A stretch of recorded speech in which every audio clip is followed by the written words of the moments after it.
On behalf of the Adelaide branch, welcome to our August event, our August technical lunch event. My name is Chris Sykes, and I'm the chair of the Adelaide branch. We have a great presentation today from Jack Dermody from Oz Minerals, and two presentations from two of our high-flying students, Adam Freeling and Samantha March. But before the presentations, I would like to run through just a few announcements today. Okay, COVID. COVID is still here and we can't become complacent, so please ensure that you follow all of the social distancing and hygiene requirements and any instructions given to you by the staff here today. In particular, around the bar, maximum of 3 people, and please return to your seats to consume your drink. In other words, no drink standing, please. And also, where possible, please remain seated at all times where you can. I'd also like to acknowledge our 2020 partners for the Adelaide branch. It's always great to have them on board and here today. First up, we have our long-standing partner, BV. Is the thing working? So a big shout out to the BV guys. Where are you guys? There, we've got a couple of BVs all over. Well done, thank you.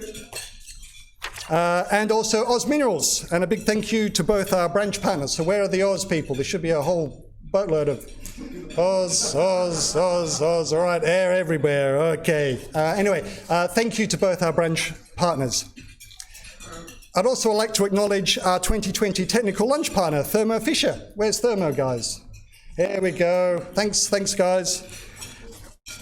And finally, our Heathgate, our 2020 media partners. I don't know if we have Heathgate here, but we acknowledge them as our media partner for 2020. And it's thanks to all of our branch and technical lunch partners that we're able to continue the loyalty card again here in 2020. And we have a few members who are here today who have earned their free entry. So we thank you on behalf of your support. And if you haven't already got your loyalty card, go and get it, please, and get it stamped. And just to let you know that the AusIMM's 2020 Thought Leadership Series kicks off next week. So go to the website for more information on that, please. And I'd also like to announce our annual dinner is happening next month. This is our next event with our special guest speaker, Dr. Russell Penny, who's here on the front table. Russell, thank you. This will be a fun-filled evening of award presentations, prizes, and a chance to catch up with friends. But seats are strictly limited, so make sure you book now, please. And a quick plug for our next technical lunch, which will be here at the Pavilion in October with Mark Weidenbach on the West Musgrave project. This will be an event not to miss. Now, registrations for that will be opening up shortly. And another save the date, we are pleased to announce the 46th Essington Lewis Memorial Lecture will be given this year by the Honourable Christopher Pyne. We're hopefully going to update you with regards to what the title of that presentation will be shortly, but keep an eye out for further details. And one more save the date, and that will be the AGM coming up at the bowling club here in the city. It'll be a free event, but details will come out shortly for that, for members. And finally, for the students, we are pleased to announce that the prestigious EEF and Adelaide's own Playford Trust and the EpiRock scholarships are now open. So I would encourage all students out there, or to let all students know that if they want to kickstart their career, here's a fantastic opportunity to get some scholarships, and please go and check out the AusIMM's webpage for that. All right. So, on to our first presentation for today. For the last few years, the Adelaide branch has worked closely with local student recipients of the AusIMM's EEF and the Adelaide branch's own joint scholarships with the Playford Trust by providing guidance and mentoring, plus an opportunity to network and present a short talk at our local events. And today we are pleased to have 2 short talks from 2 of those scholarship recipients. So up first, we have Adam Freeling. Adam, will you please come up? Adam is in his final year at the Adelaide Uni studying chemical engineering and is a recipient of the Adelaide branch Playford Trust Scholarship. Adam's talk, which I'll just set up in a moment, is on his honours research project with Oz Minerals and investigates the possible use of intermediate copper electrowinning at their Carrapateena operations. So please welcome Adam.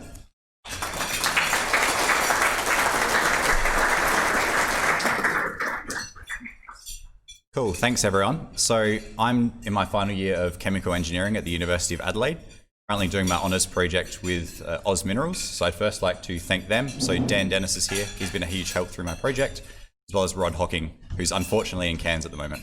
Lucky guy. Also thanks to everyone at Adelaide Uni who's helped me along the way, so my supervisor David Lewis and my lab partner Huivo.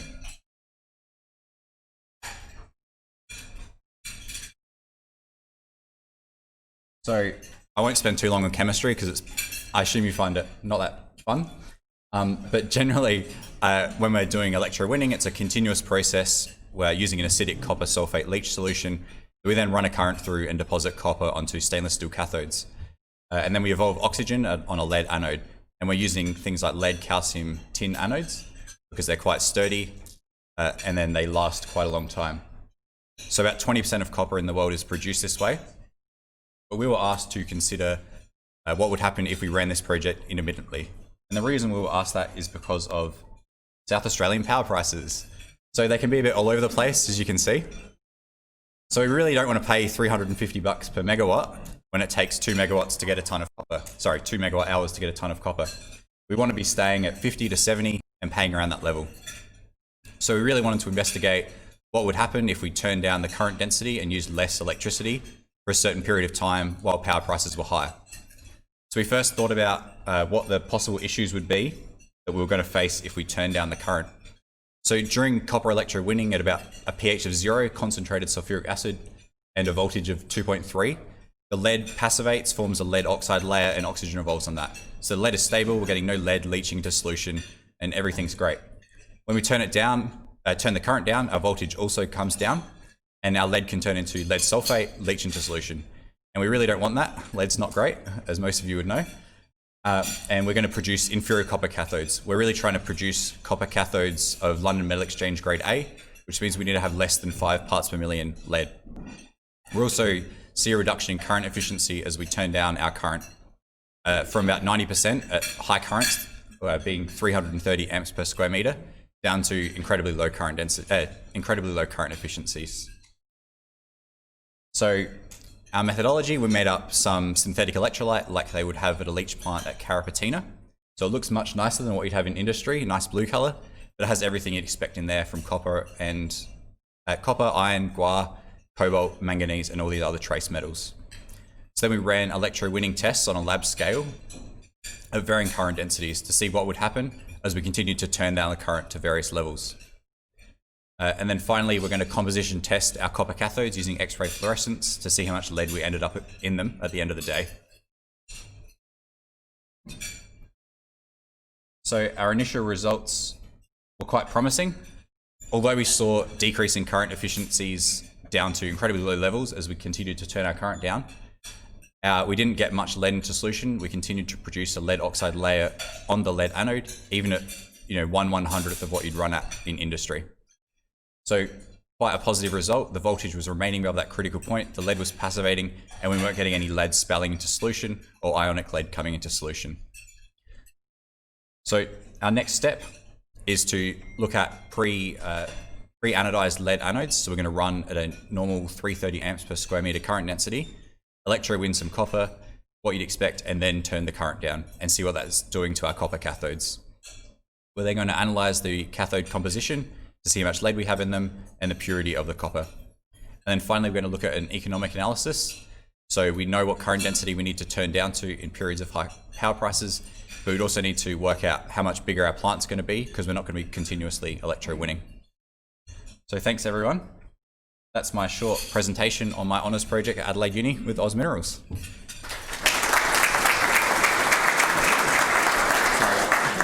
Normally we'd do a few questions opportunity, but because we've got a big program, if anybody does have any questions for Adam, can I suggest that you catch up with him later on today? So I kept it to 5 minutes for you. So. Thank you. You did excellent. Thank you, Adam. Thank you. All right.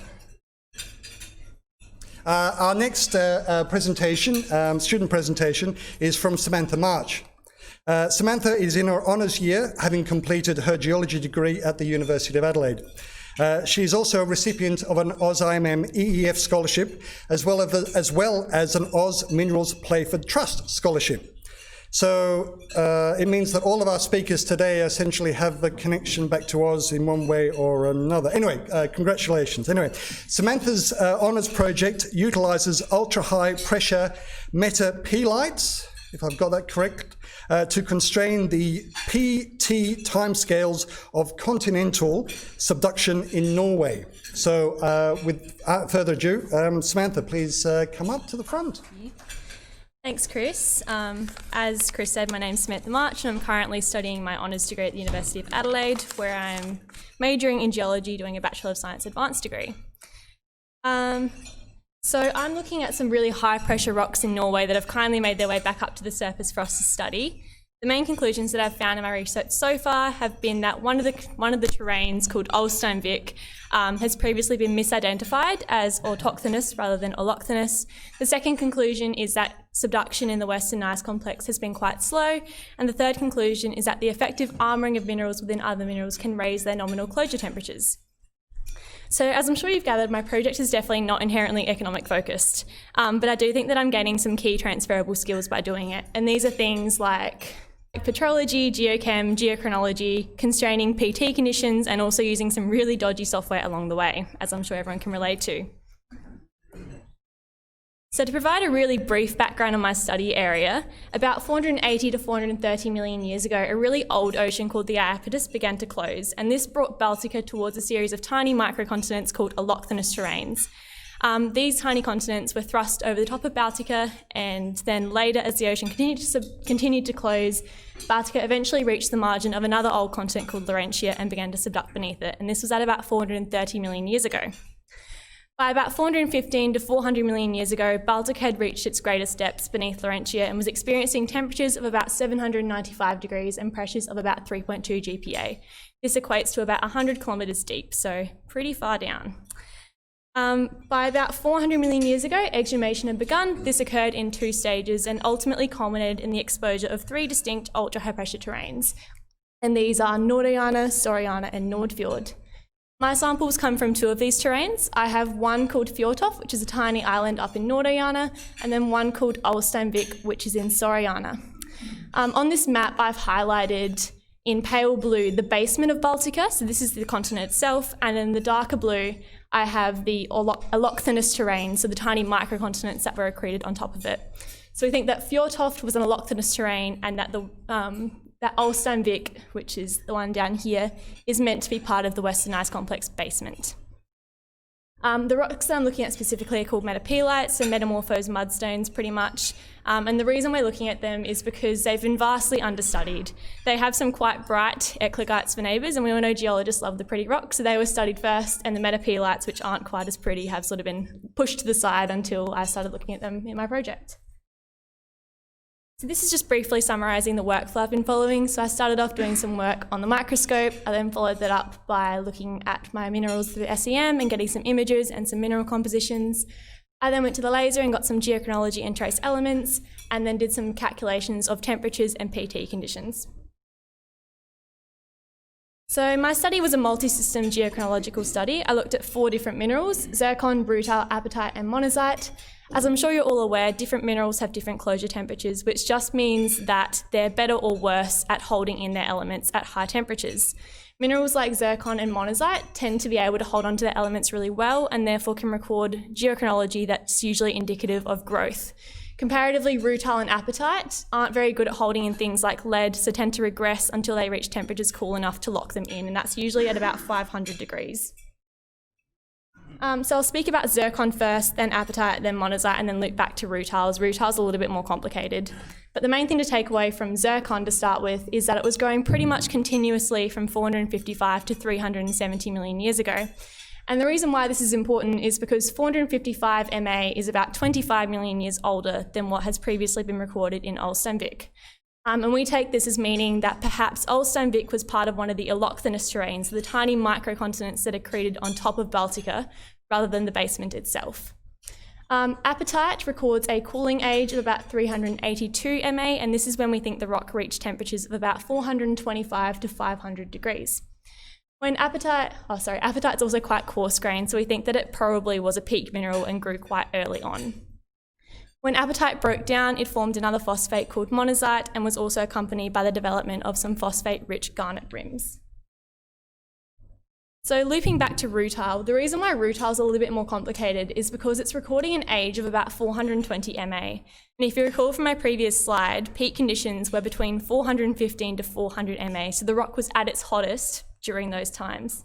Rutile should have reset, basically. It should record an age quite similar to what we have for apatite, which is 382, but it's recording an age about 40 million years older than that.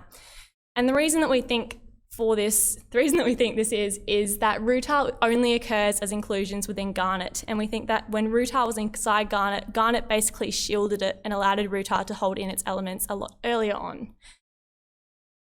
As for when rutile actually started growing, rutile and zircon are both really handy because they're not only geochronometers, they're also thermometers, so they can calculate temperatures. Rutile grains calculate temperatures very similar to the older zircon grains, so we think that based on that and also some data from our other location, that perhaps rutile and zircon grew at the same time. Now, if that went over your head, I do have a summary slide. Basically, to summarise, zircon grew continuously from about 455 to 370 MA. We think rutile began to grow at about the same time. It continued to lose elements like lead until garnet grew around it at about 420 MA. That's based on another study. Apatite, it's hard to know when it started or finished growing, but eventually it locked in its elements like lead at about 380 MA when the rock reached temperatures of about 425 to 500 degrees. It then broke down to form another phosphate called monazite and developed some phosphate-rich garnet rims. So to summarise, I think that in the past, Ulsteinvik has perhaps been misidentified and is instead an allochthonous terrain, so a tiny microcontinent that was put on top of Baltica rather than part of the basement itself.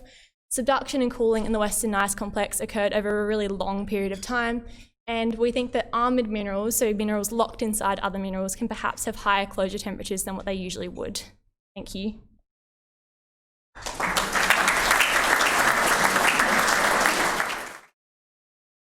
Right, okay, thank you. On to today's main presentation by Jack Dermody. Jack graduated from the Uni of South Australia with a degree in mining engineering and a major in applied geology. Focusing on underground hard rock, Jack has worked at many major operations both in Australia and overseas, including Telfer, Olympic Dam, and more recently Cadia, before returning to South Australia to head up the Carrapateena project from 2018. Always up for a challenge, either operating or constructing a hard rock mine, Jack remains committed to always doing things better and safer. Today, his talk is on the Carrapateena operations and the journey from a greenfield construction to an operating asset. Please welcome Jack.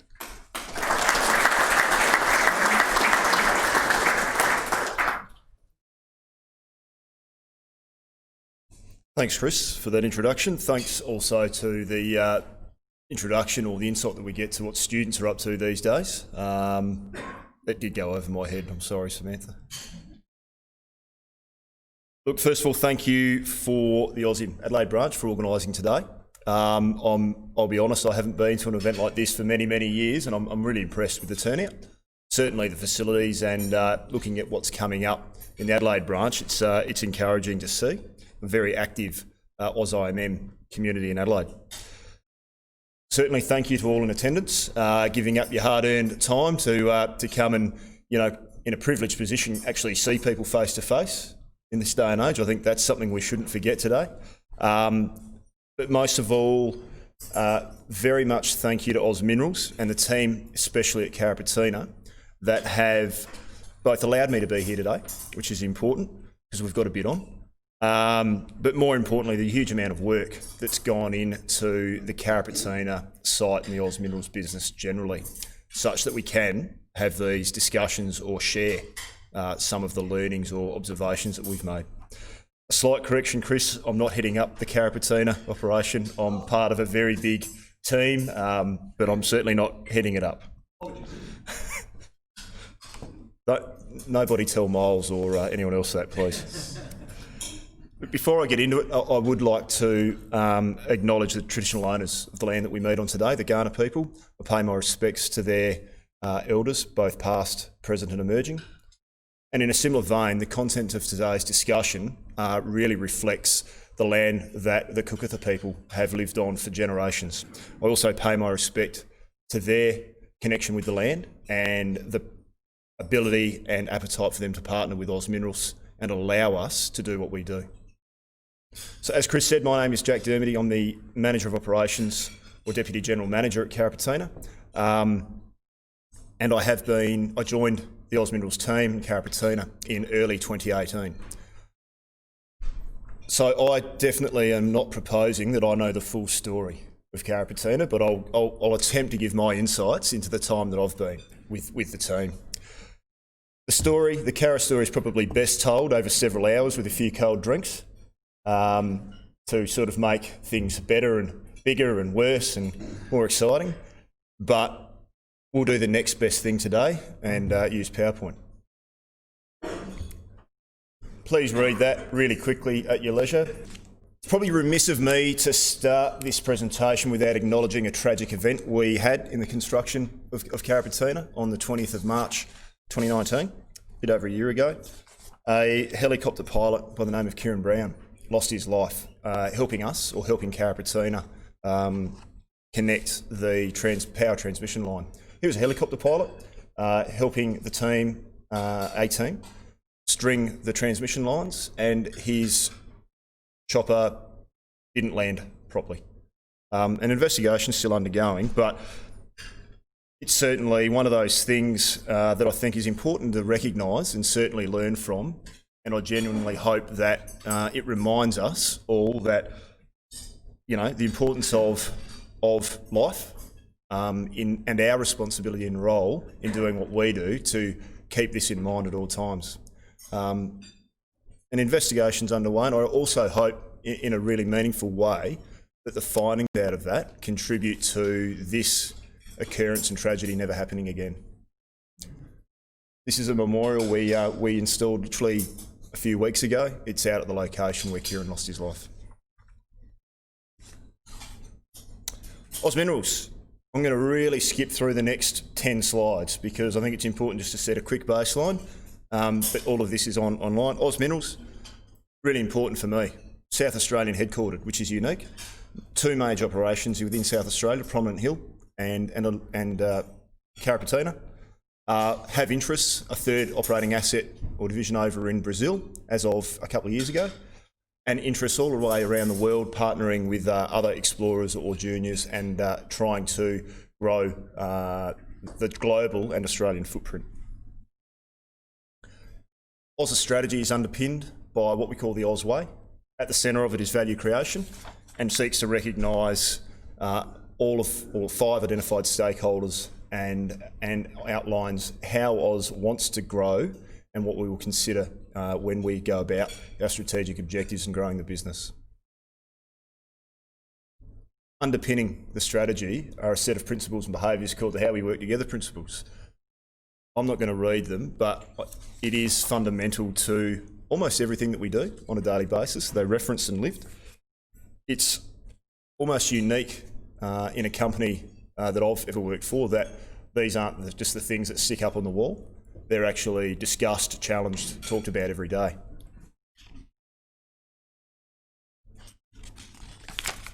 The last one is, this is the Carrapateena site story. It was developed by the operations team at the end of 2019 and the start of 2020 to really set the aspirations and the potential that the actual people involved in Carrapateena recognised from the site.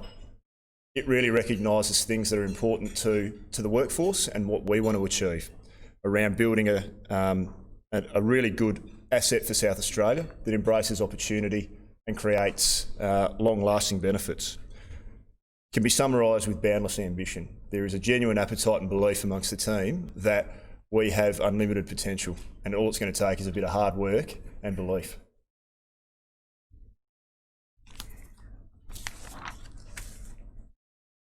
Okay, the real basics. Carrapateena, we are a copper gold mine.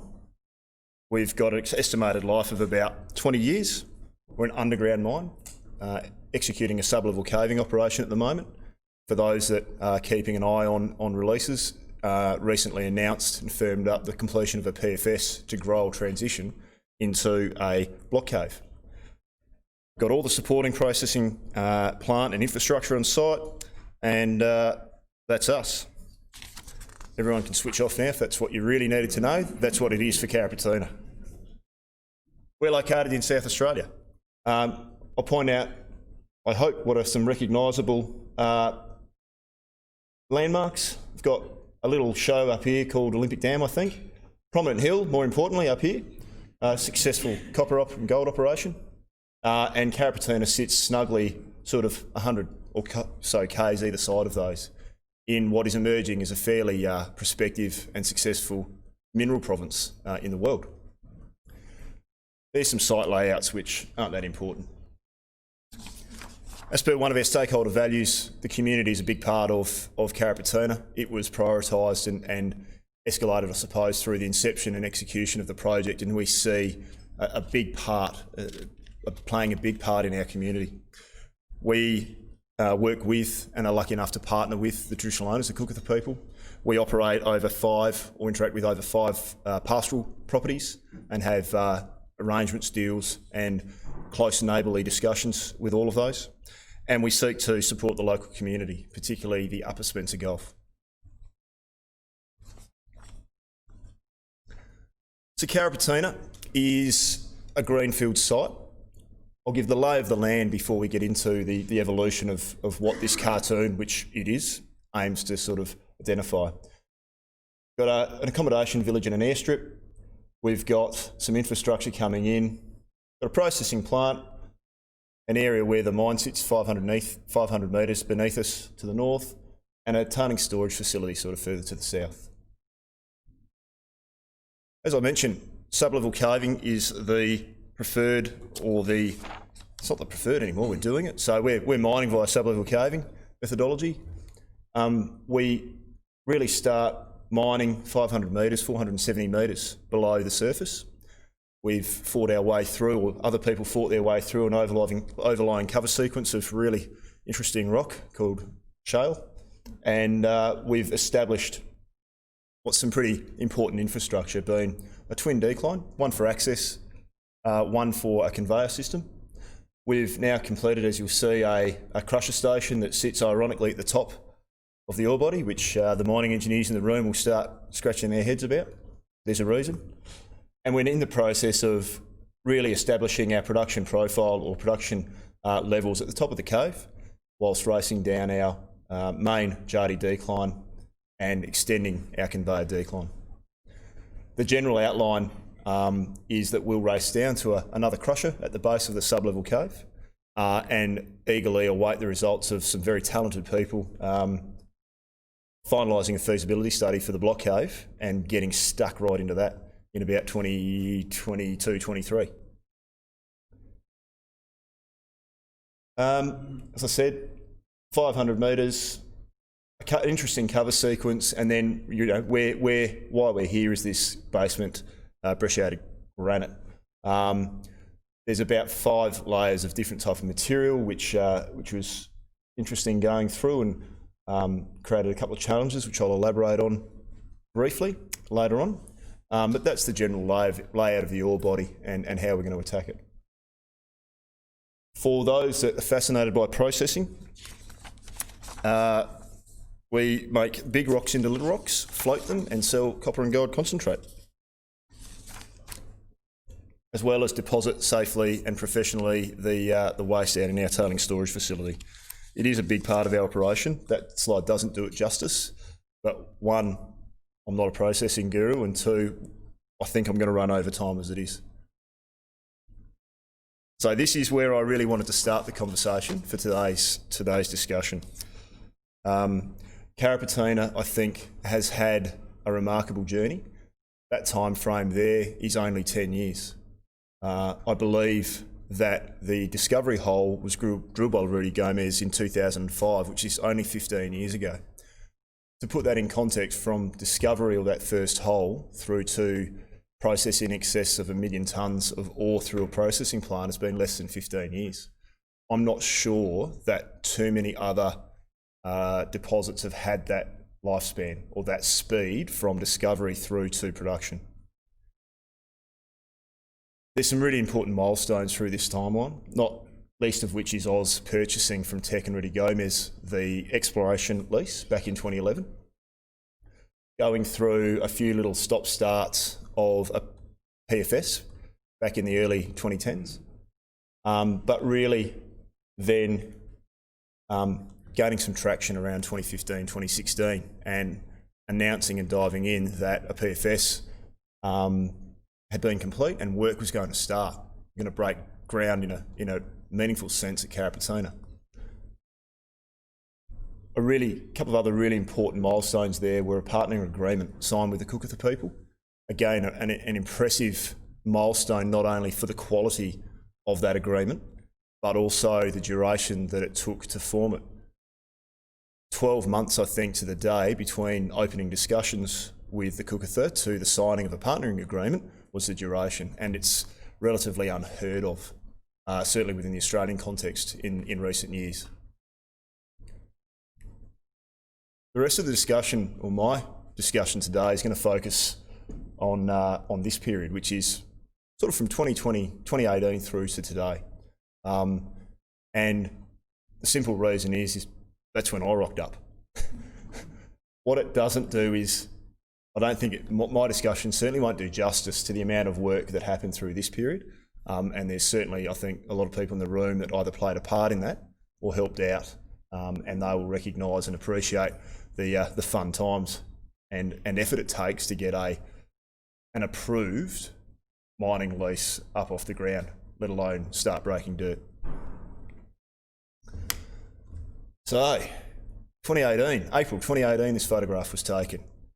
The fun begins. Up until this point, Carrapateena had been busy, but it had literally been an exploration camp with a mining contractor executing a single heading decline, which turned into two declines, and a very small owners team, really living what in hindsight was quite a simple life.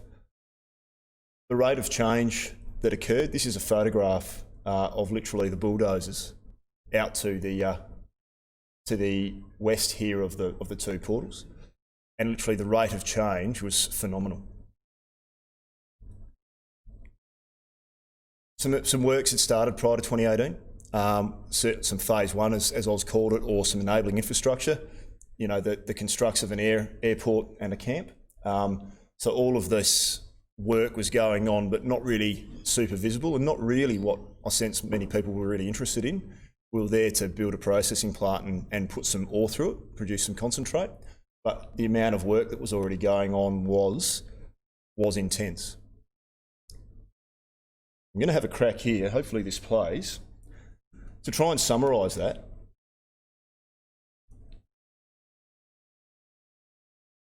Okay, it is playing. So look, a bit of a time-lapse video of the rate of change, and I'm not sure if you see, between a bulldozer on that patch of earth in April 2018 to sort of a year later, there's a processing plant. It was pretty phenomenal.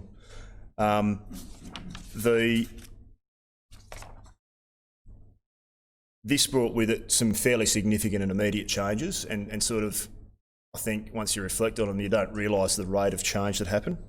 We went from having a fairly sleepy or one-dimensional site presence with the underground mine and two declines, to suddenly having a huge influx of people in different teams. Now this often comes with a few challenges, and there were challenges, but it really happened at a rate that if you wanted to sort of stop and think about it, it just passed you by.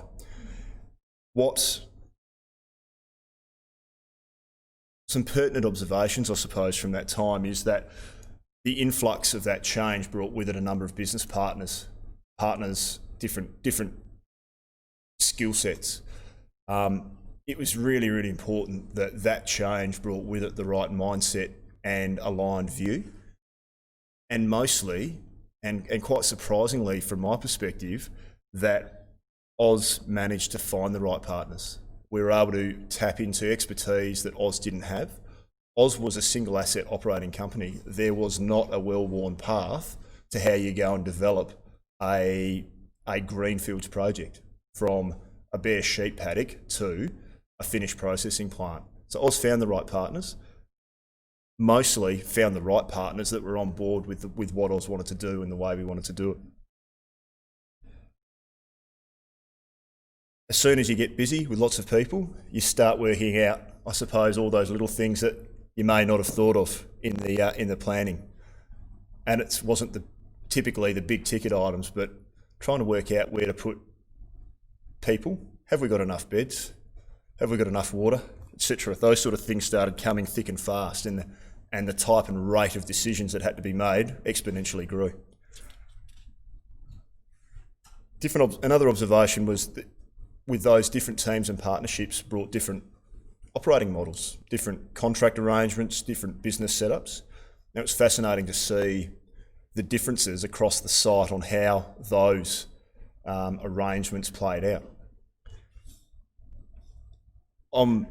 Certainly no commentary on which one's better or worse, but I suppose the observation is that really to understand, to get the best result, it's really, really important to understand the detail in those agreements and then really work with the major stakeholders and how to manage and or guide these approaches to getting the best result. And overall, I think Oz and our partners did a very good job of achieving that.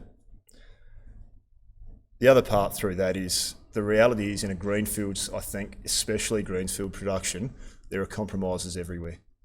It is not a linear progression from plan to execution, and that as you come across challenges, be prepared to maturely identify things that need to be compromised and do it quickly.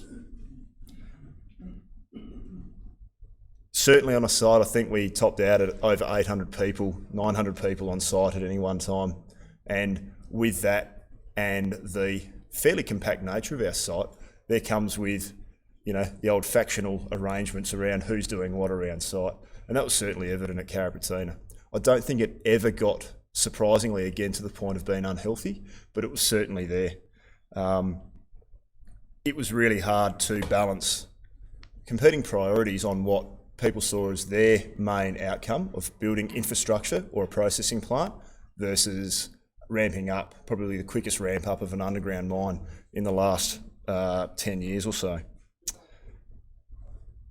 Another really, I think, important observation is I'd been involved in a couple of construction projects previously, and I came with really, really low expectations of behaviour around a construction site. It was really refreshing to see and witness over the best part of 2 years that we did not see any really terrible antisocial behaviour on what was a really crowded camp.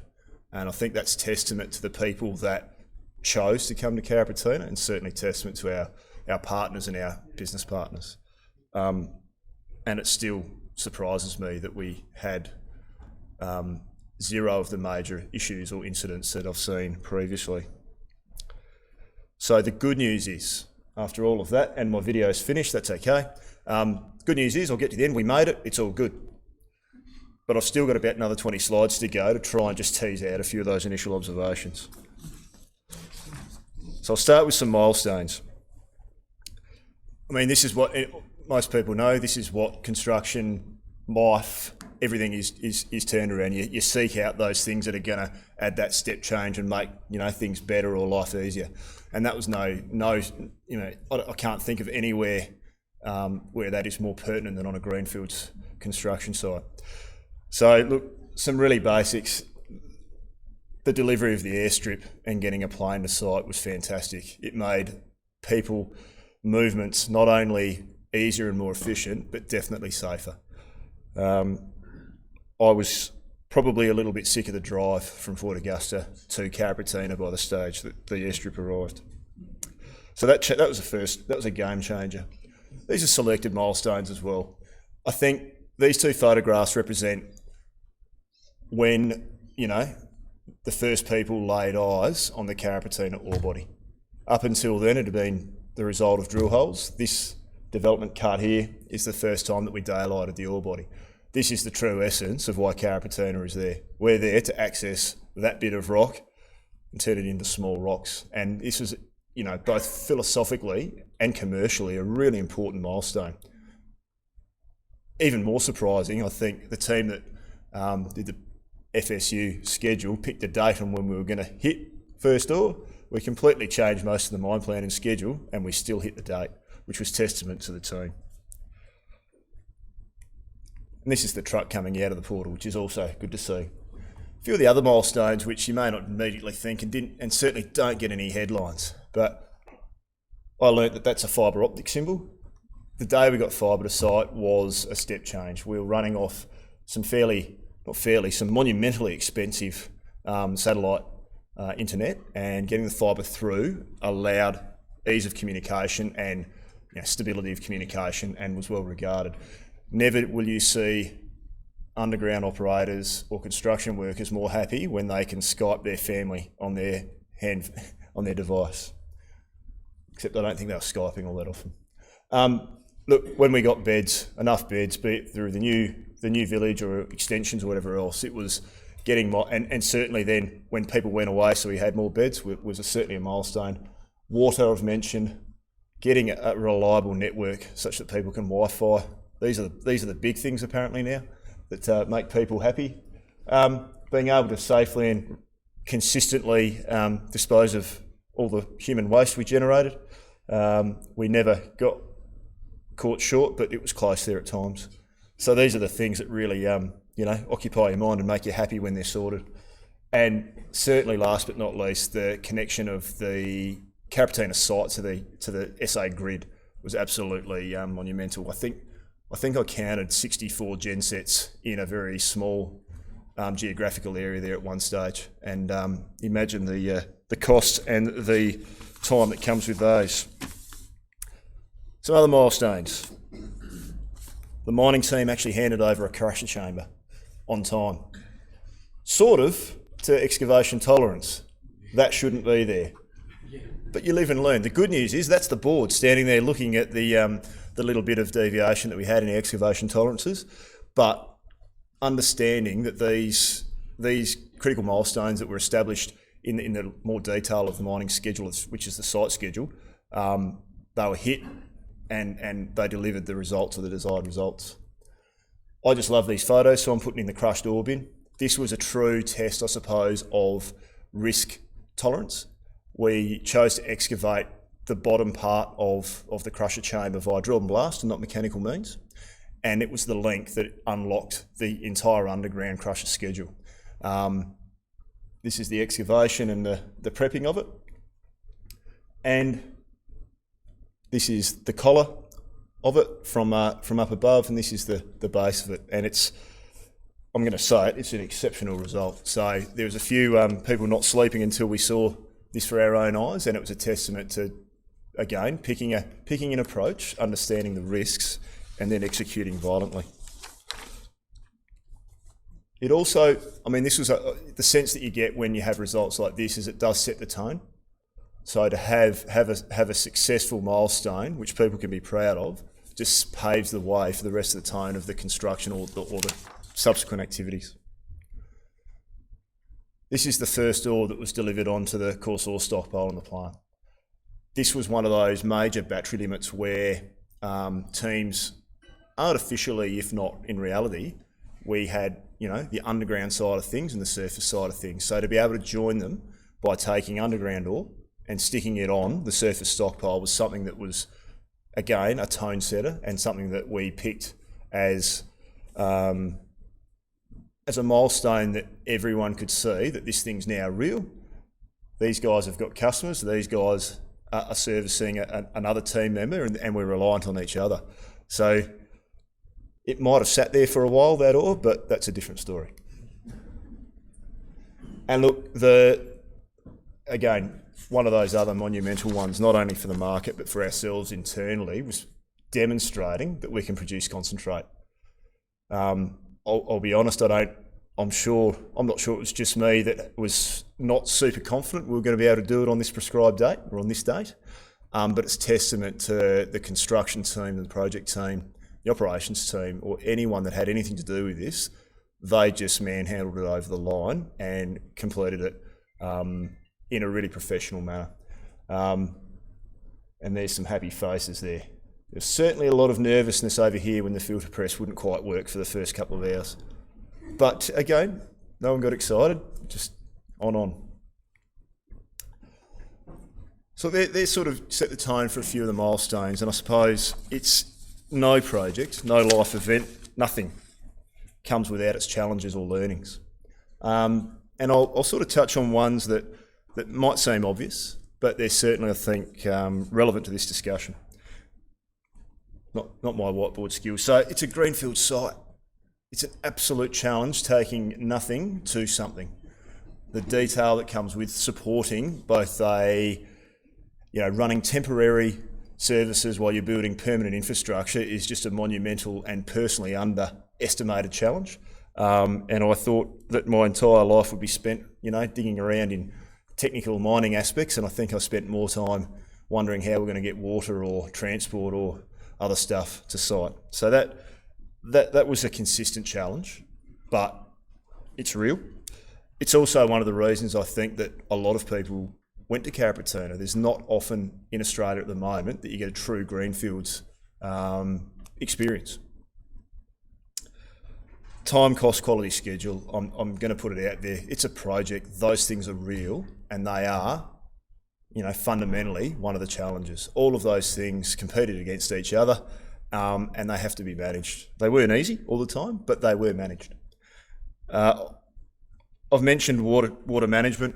We either had too much water or not enough, and it was that's, I think, the 1500th whiteboard session I've had with 20 or so people over the course of 18 months, and it never seemed to change. When we thought we'd nailed it, we'd get a bit of water popping out where we didn't think it would, or we would have water sources not be what we expected they would be, and it was just a learning experience. We never had enough accommodation. Again, I don't think these are unique challenges in Greenfields or construction projects, but accommodation occupied a lot of time for a lot of people. That's a photo of an underground road where we expected some beautiful granite to be there, making beautiful road base and able to form wonderful hard-packed roads, and it just turned to mud. And it just about broke a few people's hearts. So you sort of got to pick your chin up off the ground and get on with it. And that's sort of the other end result of it, where you expect great rock. We never had very good ground conditions, excavating the declines, but that's okay. We knew that, and we managed it. But to get down to this and we'll just get to the granite. We get there, and it's slush. And guess what? We've sorted it out. We know how to manage it now. So there are some selected challenges. The opposite of that is what worked well. And the simple answer is lots. I think it's almost unique of how we were able to do what we did, and I'm not going to try and exactly nail why that was, but I'll comment on a few of the key influences, I think. And one of them was Oz had a very clear vision and expectation of what it wanted to do, and it stuck to its guns. We're going to build Carrapateena, we're going to do it like this, and it's going to be finished by this time. And that was persistent throughout the 2-year period that I've been with Oz, and it happened. So keeping this vision alive obviously took a lot of leadership, and Oz displayed that and had that in spades. There's always bumpy times, but at the end of the day, everyone from the top down didn't waver from that vision, and it permeated down. Some really important stuff, I think, to call out in the feasibility study. There were some really smart decisions made about the underground mine scheduling and sequencing. There were, I think, some lessons learnt from previous projects, and things like infrastructure, ventilation and access was prioritised over just getting to the ore body.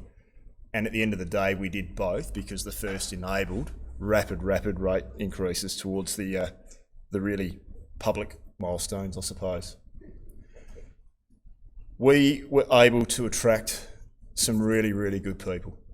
I think Oz and Carrapateena being a Greenfield site had something about it.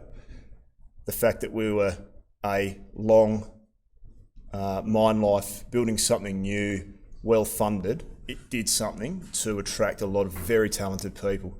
I think South Australia has a lot of really talented people that were working elsewhere within Australia and certainly decided that SA is not a bad place to be. I'm certainly one of those people, having kept an eye on Carrapateena for 10 years or so. And when we put those teams together, everyone just got onto it. Everyone subscribed to the fact that they were here to make a difference. And that was evident and still is evident today. We didn't take ourselves too seriously. It wasn't, it is a small community, Oz, and it still feels like the decision-making process from the shop floor when things got tough through to the board or the XK, it's not that far away. It's literally an hour away, and Oz, I think, was uniquely positioned to be the right size with the right resources to make those decisions, if not super efficiently all the time, certainly quick enough to make sure that things didn't stall and good decisions were made.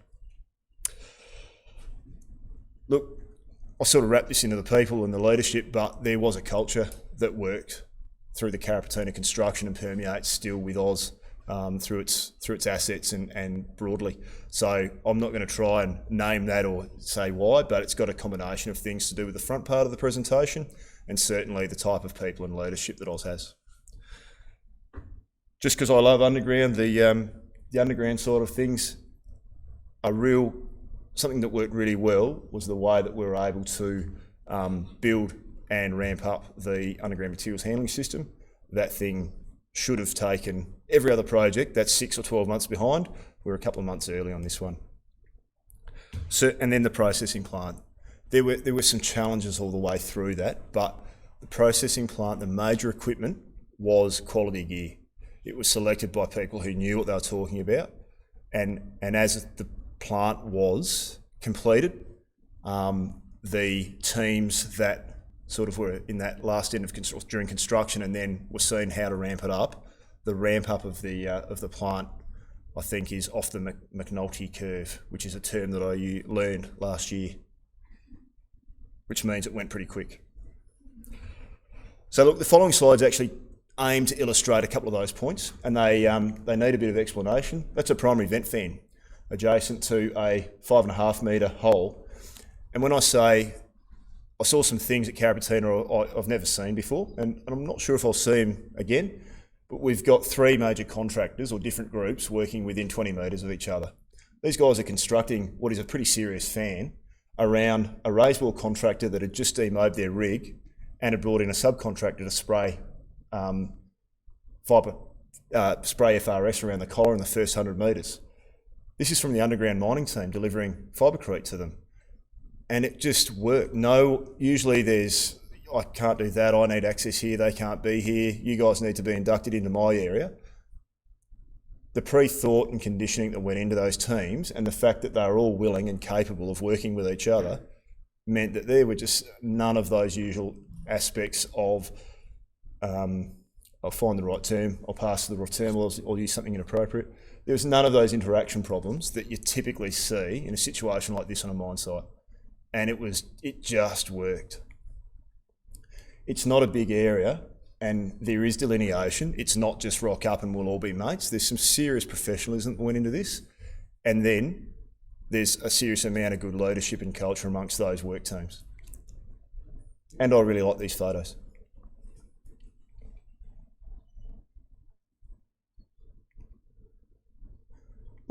I mentioned that roads were a bit of a challenge there for about a year.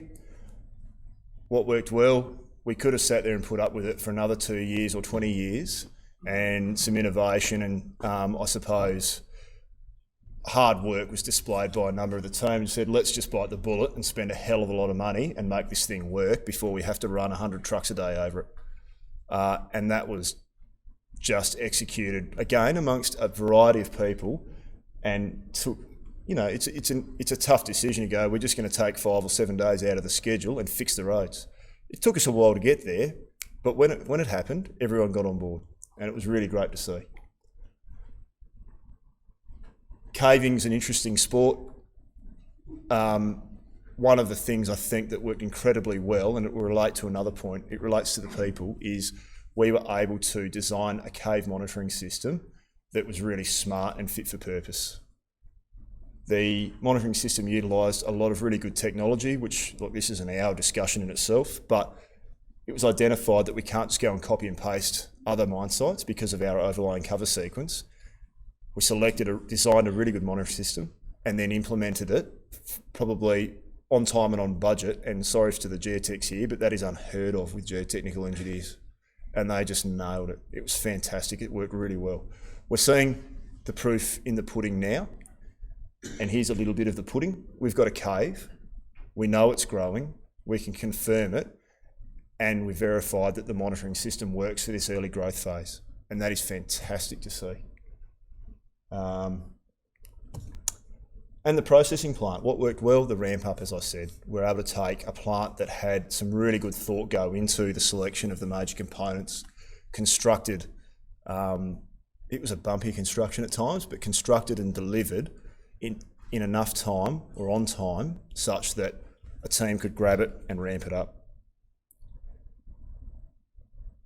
Linked into a few of those things is a really important decision that was deliberately made earlier on around recruitment. Oz put in place an owners team or an operational team almost 2 years before operations started making any money. Taking a leadership team, getting them on site and within the business early, being able to do some operational readiness planning and recruit their own teams really, really early and at great cost, I think contributed to things like this and some of the results we're seeing today. It's something that needs to be balanced, and I think that we didn't get the balance right perfectly, but it was a very, very smart strategic decision to invest early in a lot of people to be on site and be ready to go. And when the place was ready to go, it went. So what's next? We've got to deliver. That's a postman, by the way. It's as simple as that. I think we're well set up. For those that didn't see the quarterly or half-yearly results, we're in a good shape. Things are going reasonably well. We continue to have a lot of challenges and work. So we've got to deliver. We've got to use our underlying behaviours and principles to deliver. Because when we do that, we've got the opportunity to grow from what is an SLC to something that's more than an SLC and potentially a whole province, which is what that looks like. And that is fundamentally why a lot of people join Carrapateena and why we still probably are really interested in seeing its success and gaining confidence most days that we're going to get there. That is the end of my discussion. I have no idea how long I went, but hopefully it's within time. If you want more information, because there is a lot, there's actually a lot of really good videos on the Oz site, if you like looking at videos, and a couple of other videos on LinkedIn, which I'd recommend you having a look at. There's some good work out there, certainly from the team as a whole, but particularly in light with the recent announcement of the Carrapateena expansion FS. And happy to take any questions if we've got time, Chris. Absolutely.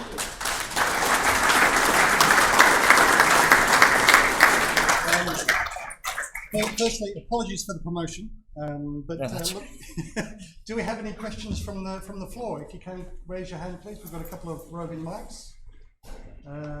Yeah, excellent presentation. Thanks for that. You said that you were starting off with a sub-level cave and then moving to a block cave. Have you moved to the block cave? No, we haven't. So recently we've just announced that we did a PFS. There's a lot of team members in the room that have just recently completed a PFS. That was announced a couple of months ago, and moving into feasibility study over the next 18 months, 12 months, Andrew. and completing that FS next year for decision time. So how's the supplement cave go? Really well. So not perfect, but really well. The early indications are great. We've stabilised our production processes. We're onto our third level, so we've started the slot on our third production level, and importantly, the caving progress that we're seeing is in line with all of our expectations. So couldn't be happier. Very good, thanks. Anyone else? Wow. Oh, Greg.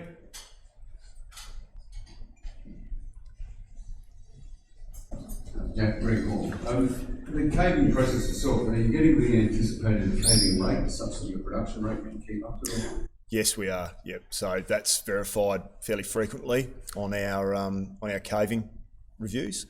Our production rates are a little bit above the schedule was. We're seeing that response in the cave, so all in line.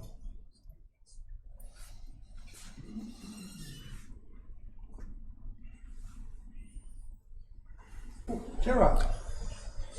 I know it's early days, but you're getting dirt out, getting it through the plant. How are the early reconciliations going against the All right. That's a very good question. It's probably, look, we're early days, so we're one mouthful into a very large elephant, and so far the reconciliations on grade are in line with what we would expect. It's something we're just keenly interested in over the next, couple of million tonnes through the plant is where it will really bed down, we think. So yeah, so far everything's stacking up.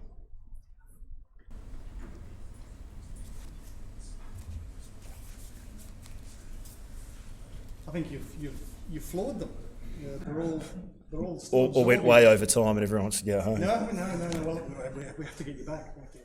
Look, I would now like to ask Don Grant to come up and do the vote of thanks. Don is well known to most of you either through his role at Olympic Dam, his support of students and new professionals, as well as being a regular here at our AusIMM Adelaide events. So Don is also a fellow of the AusIMM and currently the Principal Strategic Asset Planning at BHP, Olympic Dam. So thank you, Don. Great. Well, thank you very much, Jack. That was excellent, well-rounded.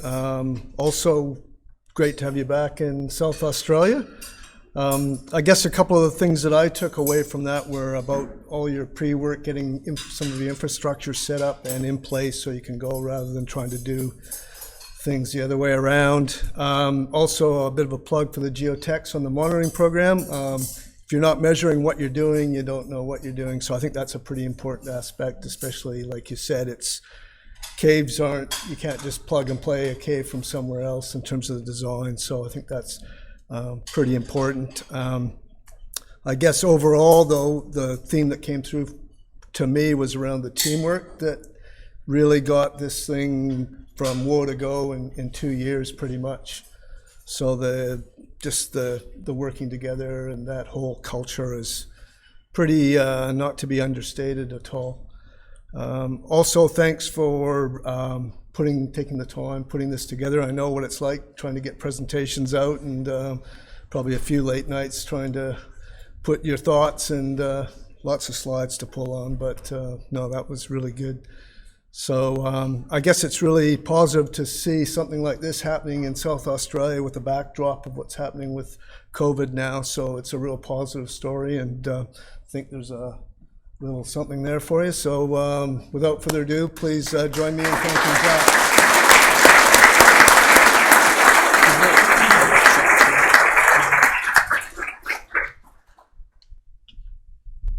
Thank you, Don. Thank you, Jack. And we can all bump elbows on the way out. Look, thank you so much for all attending our August event today. Our next event is the annual dinner coming up in September, so I'll just plug that one again. And after that, our October event is another Oz Minerals presentation with Mark. So thank you all again for attending. Thank you for all of the guys with the Stream Easy and all of the recording, Johan and Jake, and to all the people out there online, thank you for watching, and we'll hopefully see you on our next event. So with that, thank you all. Thank you.